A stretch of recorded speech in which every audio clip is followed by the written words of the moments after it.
qofka anoo ay baran uu fiigtaal iga qaadaaba geeyada madow magaalada imaatay geeyada madow waxay ahayd gabar youtuber ah fiidiyoyaan la duubay gabadhaas fiidiyoyaan la duubay youtube-keedan la kala kiciyay inta loo tagay waxa lagu dhahay Niciimo Joker iska ilaali aniga iimayso sheegin dad kale ku tiri Joker iska ilaali la igu dhahay maxay qabtaa dadka ku yirina way is yaqaanaan laakiin haddii la waramo waa la walaal beela ma fahanti inta qof oo saas oo kale la iigu diray ma cadadna wala xisaab ayagoo aqoon ii lahayn beenta la iiga sheegay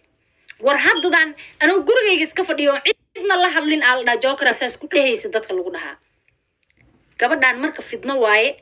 150 qalada iga soo gashay waligeeda idaba socotay kooxdeedii dhana iga burburisay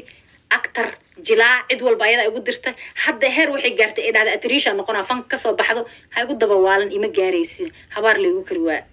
dadka qaar waa jiraan aada igu dirin aduu oo kula socda oo ayagu jalasiga ahoode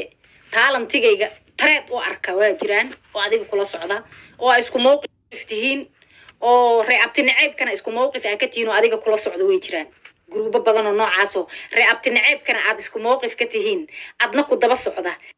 Niciimo Joker naceebka anti Joker kana aseem ka tihiin way jiraan waxaad ka simantihiin reebti naceebka iyo anti Joker nimada because talantigayga dadka tareed ku ah dadka noocaas way jiraan ayaga oo aan kugu eedeynaynin oo wax luga aad ku lahayn inaad igu dirtay laakiin inta kale aad igu diray dadka badanaa adaana kala gooyay adaana kala fogeeyay